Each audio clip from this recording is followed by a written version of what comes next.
Hey, welcome back to the sixth and final part of the most complete VR multiplayer tutorial series on the internet. Our game is almost complete, but there is still one thing missing. Our players cannot talk to each other. So in this final episode, we are going to add voice chat using Unity's Vivox, so that player can connect and speak to each other directly inside the game. As you guys know, don't forget to join us on Patreon if you'd like to not only support the channel but also get access to the source code of this project and 2 exclusive tutorials, one about players customization and the other about making a VR multiplayer zombie shooter game. And as always, a quick thank you to Unity for partnering with me on this series. Of course, it makes a lot of sense for this episode in particular because Vivox is one of Unity's multiplayer services and we got to use it on this project for the final episode, which I'm super happy about. So without further ado, let's get started. Okay, so let's get started with the proximity voice chat to let the player talk to each other. And of course, if we want to use Vivox, we need to add this package. So let's go at the top to Windows, Package Management, Package Manager. And here, let's click on Unity Registry and search for Vivox. There it is, we can select it and click on Install. Beautiful, now that it is installed, it is not over because we need to make sure that the Vivox services is currently running. We can do so by going to Edit, where is it? Product Settings, beautiful. Let's go now to Services, and normally you should already have a Unity Project ID set up. And now what we can do is click here on Vivox, and normally if everything is going well, this is what you should see. A correct environment configuration with a server, token and all of that. But if you still need to set it up, you need to click to go to Dashboard. This will open the Unity dashboard with your current selected application. And now if I click on Vivox, as you can see, Vivox is already on this project. And here you can see the overview of Vivox, and normally it should say that Vivox is on. Otherwise, you can simply click on installation guide over there to get started. And just in a few steps, you should be good to go. So now that we have installed Vivox and that we make sure that it is currently running for our Unity project, let's go over there, back inside Unity, let's close the project settings and let's get started on our script. Okay, so to enable proximity voice chat, let's right click, create empty, call this game object proximity voice manager. Let's reset this position and create a script of the same name, so proximity voice manager. Beautiful, so the goal of the script will be not only to sign in to Vivox, but also to connect to the appropriate channel that was created within the player session when connecting to the network. So to do this, let's actually go back to the Unity hierarchy here because I want to go to the connection manager and show you here something that we made earlier, which is on connection event. And with this event, our goal is to join or leave the voice depending when the player connects or disconnects. So how can we actually do that? It's going to be easy. Let's go to start over there and let's add at the top public connection manager. Now that we have a reference to the connection manager, on start we can do connection manager.onConnectionEvent.addListener, and here we can add a public void join or leave voice channel, and in this case it needs to have as a parameter a connection manager.connectionState. And now with this function, we can simply copy and paste it over there so that it's automatically called when a new on connection event happens. And in our case, if the state is success, it means that we were able to connect. And else, if the state is disconnected, it means that we want to leave the channel. So let's actually create these 2 functions, a public void join voice function and a public void leave voice function. Beautiful. The join voice can be called over there when we connect. And of course, the leave voice can be called when we disconnect. Okay, here you go. This is now that the magic happens on the join voice. This is where we are going to do all of the logic to sign in to the Vivox services, but also join a particular channel. Let me actually remove here the update function and let's get started with our join voice function. Okay, so the first thing we want to make sure is that we are signing to Vivox. For this, I'm going to create a bool called Vivox sign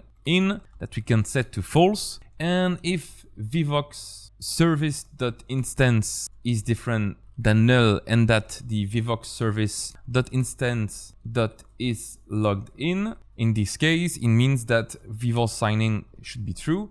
But in the case that we are not signing or that we don't have an instance of Vivox services, this is where we want to try to sign in to Vivox by doing try catch system.exception, beautiful. And here we can call Vivox service.instance.initialize async. And then we can do Vivox service.instance.login async. There we go. This will make sure to both initialize and then login. But as you can see, these are asynchronous functions, which means that we can wait for the initialization to happen after we log in by simply going at the top, writing async here. And now we can write await in front of these two, which is going to be very convenient for us because after that, what we can do is set that Vivox signing is true. But if we catch any issue, well, we can simply debug.log the exception, but also say that the Vivox signing is equal to false, which means that an error occurs. For example, the player disconnected, the player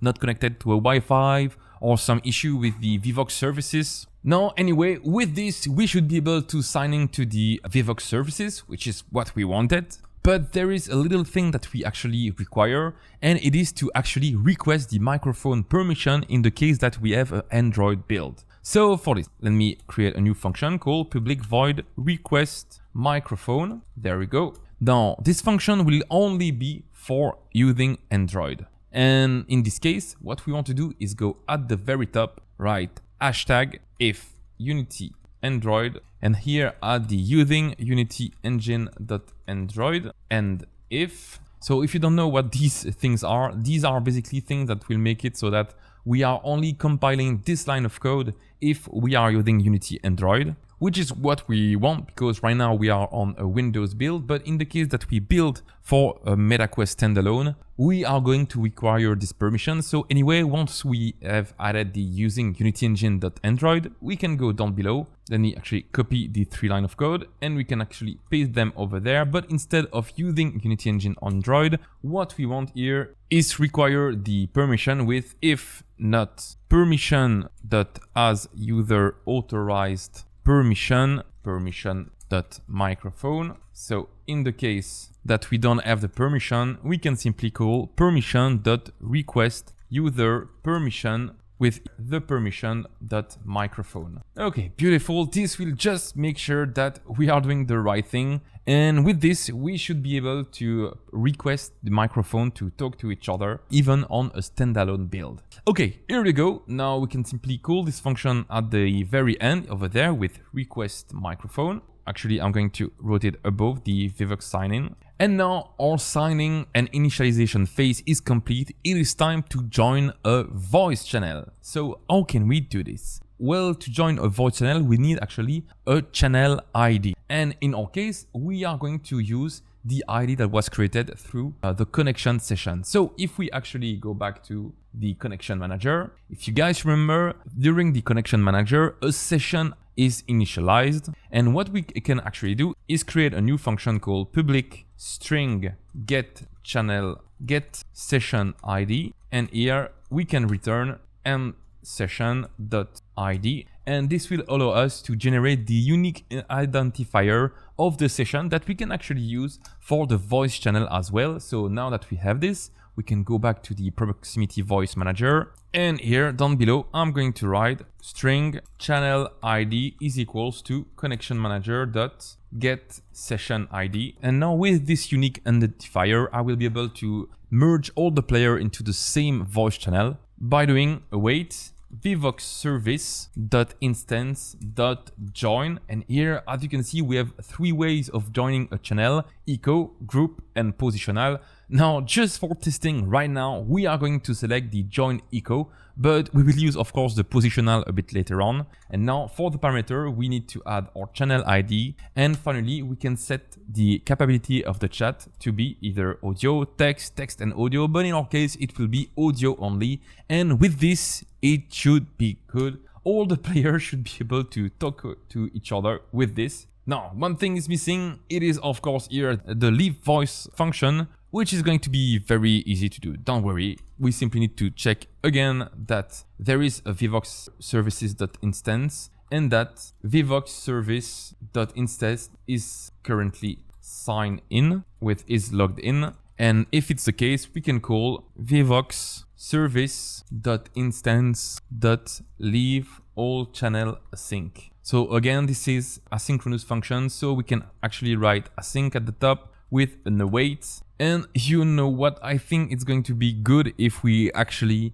have a boolean that says if we are inside a channel or not. So let's go at the very top here and we can add a new parameter called private bool as join channel, which will be set to false initially. And here we can actually do a try and catch in case that we have any issue with try, and here are Vivox services. And here let's write catch system.exception.e with debug.log exception. And in the case that we were able to join the channel, we can do as join channel equals true. And in the case that we were not, we can do as join channel equal false. And here on the leave voice, I will actually make sure to leave voice only if we also have a join channel. And once all of the channel are left, we can write as join channel equals false. Okay, here we go, just like this. Normally this should work, so let's save, go back to Unity and pray for the best. There we go. If we click on the proximity voice manager, we need to actually set up the connection manager. So let's drag it over there. And here we are going to actually set the multiplayer play mode to 2-player. And what we are going to see is that our voice can be heard thanks to the echo channel. Now, as I was telling you earlier, the echo channel that we are turning right now as a debug method is a way to make sure that the voice is actually passing through the network. And if we are able to hear our voice echo, it means that the connection is working and that we will be able to move from an echo channel to a real proximity one. So let's test this right away and let's click on play to find out if this works. Okay, and here you go, I am connected, and as you can see, this can maybe drive you nuts, but we can hear, you should be able to hear myself twice, once from the microphone and the other for the echo channel. Okay, let me actually remove that. Okay, this should be a bit better for you guys, but here we go. It means that we were able to join the channel and that our setup is correct for Vivox services. That's awesome. So now we can leave play mode and continue by joining a real channel this time. Okay, now that the echo channel is working, we can make sure that the Vivox services is working. So let's go actually at the top, and I'm going to write a public bool called debug echo, which will be set to now false. And what we can do is actually keep the debugging by doing if debug echo, then in this case, we want to join the echo channel, which might be helpful in the future. But otherwise, what we want to join is an await Vivox service .instance .join positional channel async, which needs as always a channel ID as well as a chat capability, which we can set to audio only. But as you can see, if we just have these two parameters, we have an issue. Actually, what you can do with the positional channel is add a lot of properties for the audio distance, the conversation distance, the audio fade in intensity, and how the audio will fade when you move around. And this is what we can add at the very top. So let's scroll above and let's add 3 variables, a public int, audible distance, which we can set to 32, a public int for the conversational distance, which we can set to maybe 7, and a new public, this time float, called audio fade intensity, which I can set to 1. And beautiful, now with the 3 settings, we can actually scroll down below and create some new channel 3 properties by doing channel 3D properties, properties equals new channel 3D properties. And in these properties, we can say that we want the audible distance as the first parameter, then the conversational distance for the second parameter, and then the audio fade intensity for the third one, and finally for the fade mode, you can choose between exponential, inverse, or linear by distance, but in my case I would set it to be linear by distance. And here you go, we have the properties for our positional channel that we can simply add as the last parameters over there. And now everything seems to work. This should be amazing. And now we can join the positional channel. So let's go back to Unity. And here make sure that the debug echo is turned off. But there is one thing missing, because of course, positional voice chat depends on the position of the other avatar. And that's something that we have not set yet. So how can we actually do that? And it's going to be cool because we do have a VR network player over there that is spawned for all of the player and that we can use to set their current position. So let's double click on it. Let's select the network player. Let's add component here and let's add a proximity chat player component. Okay, here we go. I'm inside the proximity chat player and what we need is first a public reference to the head. So let's do public transform head. And now simply let's remove the start and the update and let's do public void late update so that it's called after the update. Now in my case, I'm going to write at the top using unity.netcode and what we want is to actually write network behavior over there. And you guessed it, it is because we need to know that we are the owner of this avatar. So if we are not the owner, we can simply return. And now what we can do is call the Vivox service.instance.set3D position. Now, as you guys can see, the set 3D position, it requires a speaker position, a listener position, a listener forward and up vector, as well as the channel name. So let's actually write head.position, then head.position, head.forward, head.up, and finally we need to write here the session ID. Now a quick way that we can actually get back the session ID is from the proximity voice manager that we have here. Let me actually go down below and add a public static proximity voice manager instance. So in another word, a singleton that we can initialize at the start with instance equals this.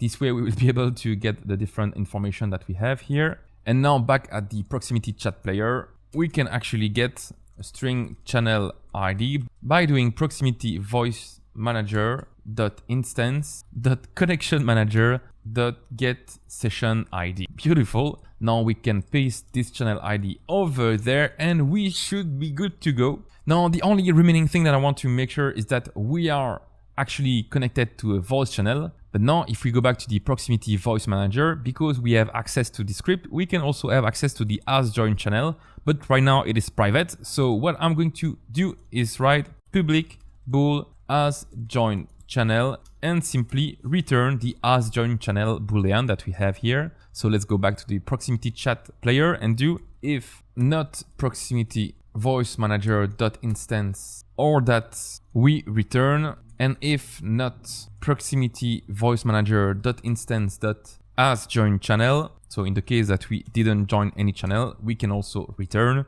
And last but not least, we can also make sure that the proximity voice manager dot instance dot debug echo is not turned on, so that we return. I mean, if the proximity voice manager is set to debug echo, this is where we want to return. Because of course, if we have a debug echo right now, it means that we don't have any proximity voice channel and that we don't require to set a 3D position. But there we go. With this, we should be able to, well, set the proximity chat 3D position for each one of our player. So let's save, go back to Unity. Make sure to drag the head over there for the transform reference. And now I think I'm ready. We are ready to build a game and share it to our friends to make sure that we can talk to them. Hello, hello, hello, hello, hello, hello, hello, hello, hello, hello. Hey, high five. Yay. And there you go guys, our player can now talk and hear each other with Vivox. And with that, our VR multiplayer tutorial series is officially completed. In 6 episodes, we learned how to connect players, test our game, set up distributed authority, synchronize data with ownership, network variable, RPCs, do high five, and now voice chat with Vivox. You now have everything you need to build your own VR multiplayer game from scratch. But this is not the end. If you want to go further, the 2 exclusive tutorials will be coming shortly on Patreon. One about customizing the avatar and a second one about creating a multiplayer zombie shooter game using what we learned here. And of course, the full source code of this series will also be there.